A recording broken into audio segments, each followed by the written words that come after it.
Well, welcome to Rebuild Mark. As promised in the last few videos, we're going to talk to some friends. And the very first one is my friend Tom. Hello, Tom. Hey, Mark. Nice to see you. I'm starting with you for a particular reason. And that particular reason is you started all this. I did not ride bikes and do silly things like this until we met. And was it late 99 or early 2000? Yeah, yep, right in there. Yeah. And I had mentioned before, you rode your bike to work one day. And I was shocked to find out that you had ridden 20 miles.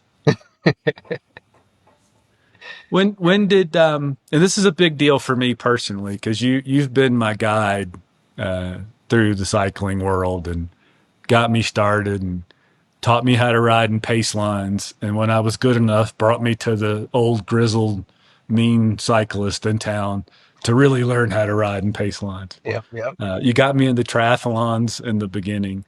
You taught me a great lesson that road bikes don't have to stay on the road. They can go fun places. But when did you get into cycling? Because I want people to be able to relate to you and maybe see something of themselves in you. So when did you first get into riding bicycles recreationally? So I got into cycling in college. Uh, in particular, I guess my sophomore year. My roommate was a big cyclist, and I actually knew him from high school, but I didn't know how much he was into that.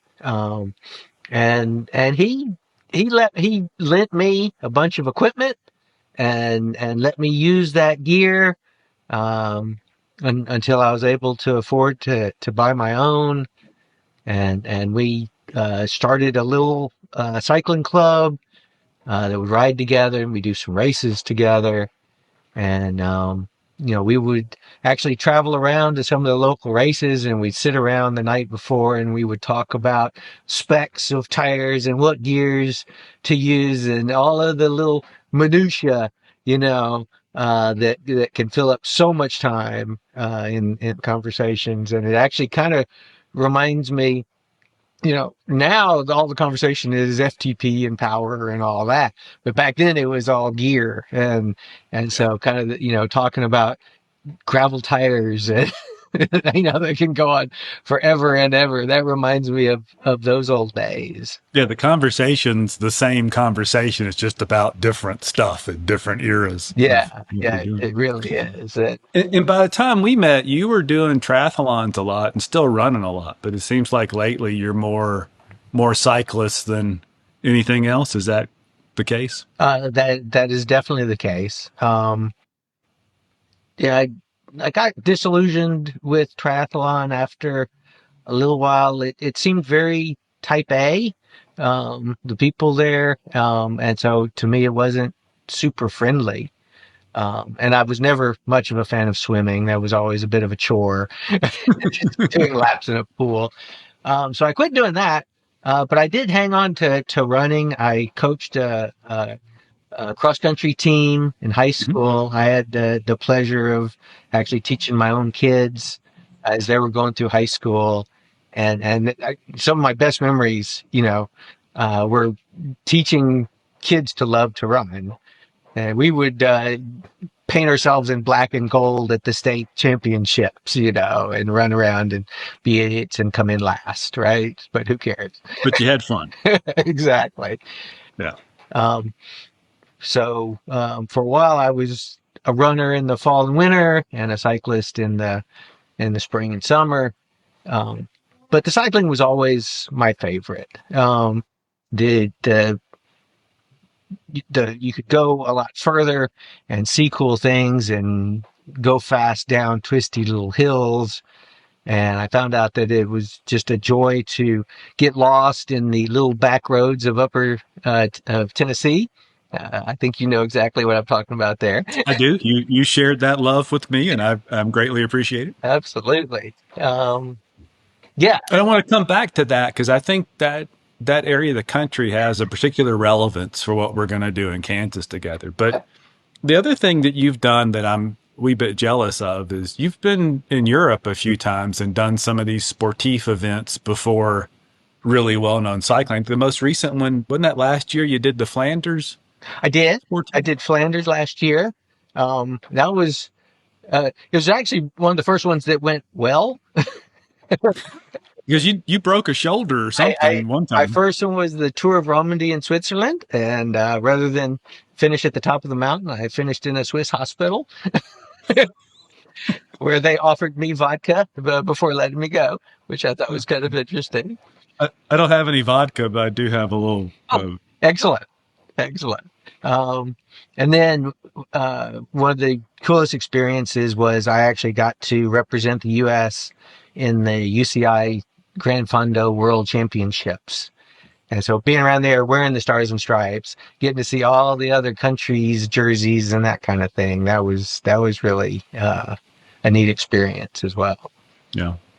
Well, I think one of the things that always a lot of things about you have inspired me, obviously over the years, and a lot of things about you I respect. But one is, at least for the last quarter of a century, where we've known each other, you've stayed fit.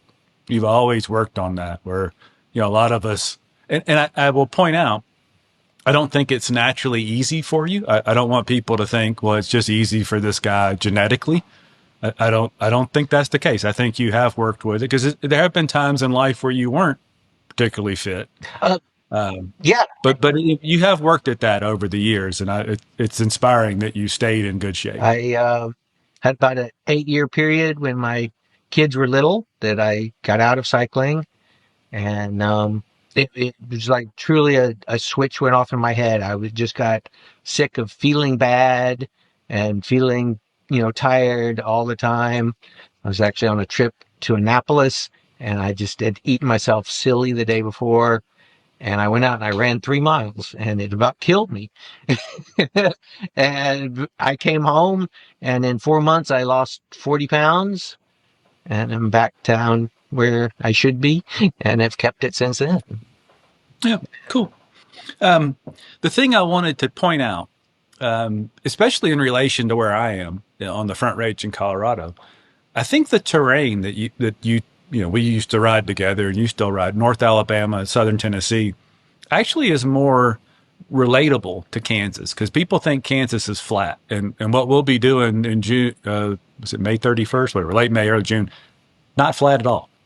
But it is relentless. It is up and down and up and down and up and down. And that's very much the way it is there around home, right? Because I mean, those little back roads are always up and down. There's very little flat, and unless we're riding next to the interstate on the service road. But I think that's going to serve you well. I hope so. I found some really good courses in what's called Bankhead National Forest, about an hour from me. That is just that very constant up and down and up and down. So, but And the other thing, as I got into this with you, we did branch off a bit, and that I decided to do longer, harder things without properly training for them, like Ironman events. But I never could get you to do the really long stuff. You always seem to have a, 100, 120. When we did our little LOL rides, they were about 130, but easy. But you seem to have an upper limit. You didn't really care to go to the big stuff. What has changed your mind about biting off 200 miles in Kansas? um, well, you're absolutely right, right? Unbound's pretty terrifying. I am more of a let's go do a fast 40 than let's go do a slow, 6 hours or something like that. Um, but that's part of it, right? That's part of setting new challenges and trying new things out there. You know, uh, I am I'm kind of an engineer at heart.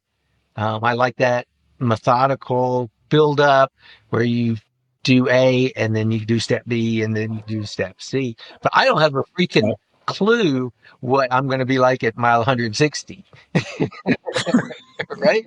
Well, I tell you, it was interesting because the longest ride I'd ever done was one of those loop. LOL is not laugh out loud. It's a loop of limestone. Tom and I came up with this, in a group of us, came up with this ride where we'd ride around Limestone County, the circumference of the county, which turns out to be about 134 or 5 miles. So that was the furthest I'd ever been on a bike. And we didn't do those hard. We did those to keep a group of people together. So it was an interesting thing last year when I rolled past that amount. The couple of interesting things. One was getting to 100 miles for the very first time, realizing I'm only halfway there. I've done 100 plenty of times, but never have I done 100 and then known I had to do another 100. The next one was that moment where I passed the 135 or so and never been that far before. And that was, it's an interesting moment when you again crack a barrier.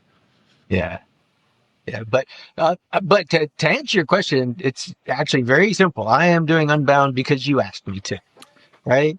And I miss our time together, our rides, our conversations, our grand plans, and then figuring out how to try to implement those stupid We ideas. solved all sorts of problems on bikes Oh, no together. doubt.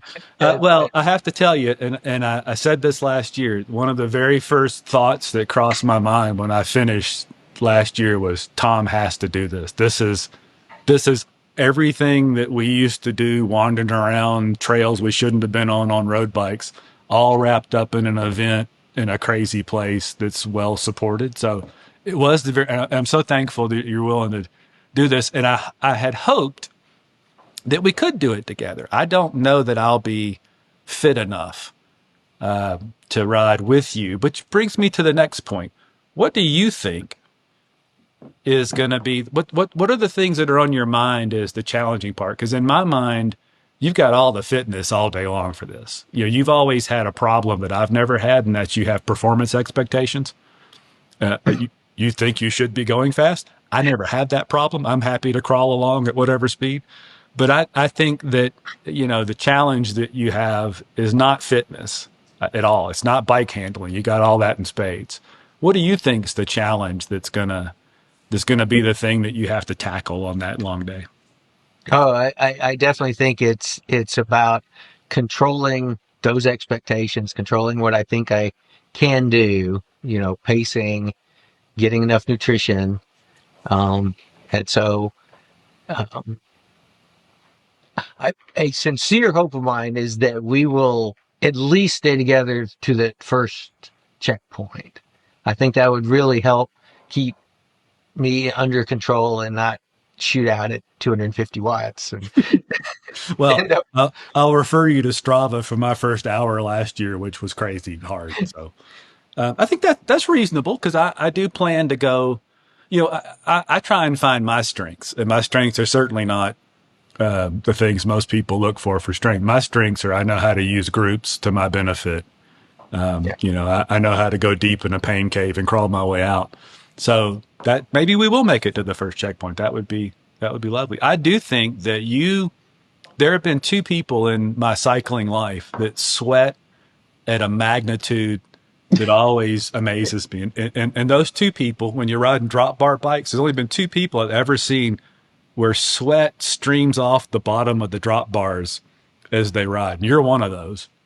So I do think that that's going to be a challenge for you is making sure that you're properly hydrated and fed and electrolyted Yeah. in the day on the day because it can be hot. Now you do have an advantage of where you come from because it is hotter and more humid where you are than it will be in Kansas, but it can absolutely be hot and humid. So we need to have a good plan for that.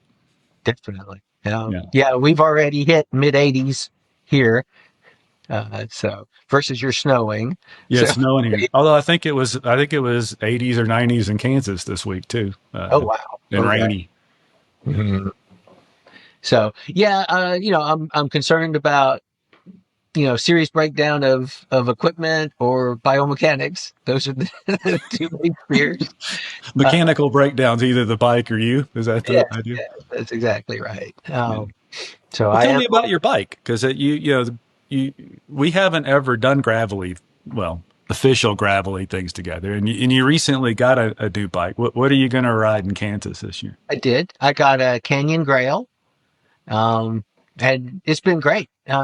It's funny because when I first got it, um, I pumped the tires up to 40 pounds and went for a bumpy ride, and it was terrible. Shook me to death. And my friend Mark said, I run about 26. And I went, well, that sounds stupid, but I'll try it. And it rides a lot better. It does, doesn't it? It rides way better. So, yeah, I learned something right away with that. Um, Have you, what's the name of the road? Is it Turkey Ridge Road that we could never get down without a flat on road bikes? yes, yes. There was Pope. Pope was the one on the road bike that you almost made it through before shredding some tires, Yeah. and then Turkey Creek is was another one around there.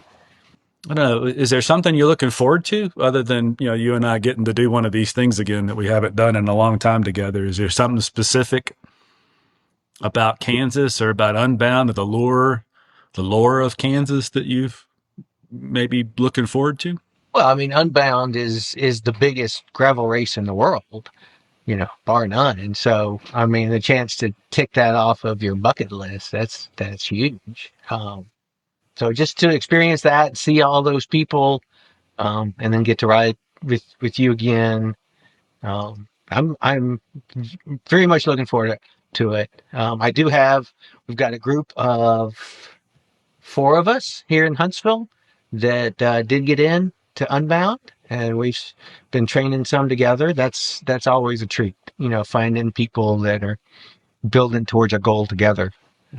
I've always liked. Yeah. How's the Cream Delight Crusher going?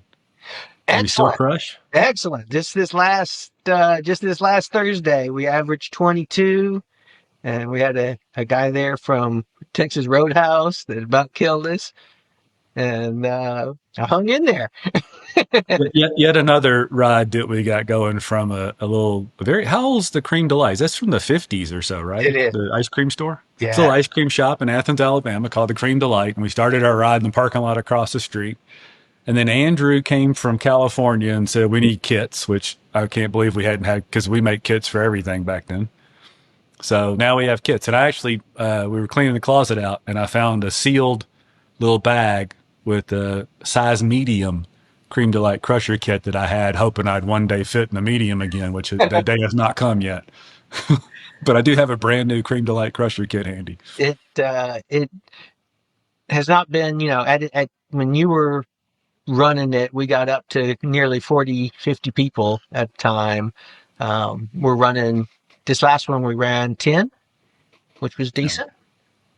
But it's still the best course in around. My It's favorite thing about that ridiculous. course is you can see it from space on a Strava heat map. We've ridden it so Yes, often. And it absolutely. looks like a little heart. It's kind of the Yes, shape of a little heart. yes, it does. Good ride. Um, all right. Well, that's the fun stuff. I hope people listen to this, see Tom, think, oh, that's kind of like me. Maybe I could pull Kansas off. And come out and visit and make some. If you have questions for Tom about the gear he's going to use, you started using. Speaking of gear, you started using Tailwind stuff like I'm doing. Yeah, How long have you used that? It's been successful for you so far. absolutely. I've been using it about 3 or 4 months. You mentioned it worked well for you, and so I started using it. And for a hard ride, I do about 3 scoops in a bottle, and an easier ride, I put two, and it seems to work really well. Cool. Well, if you have questions for Tom about equipment or the many, many years he's been doing things like this, put them in the comments. If you don't want to comment, you can email me at mark@browntimemedia and I'll bug Tom and get the answer for you.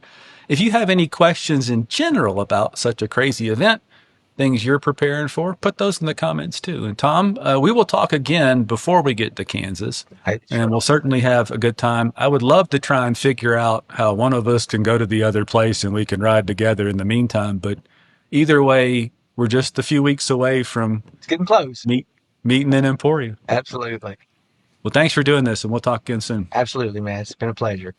All right.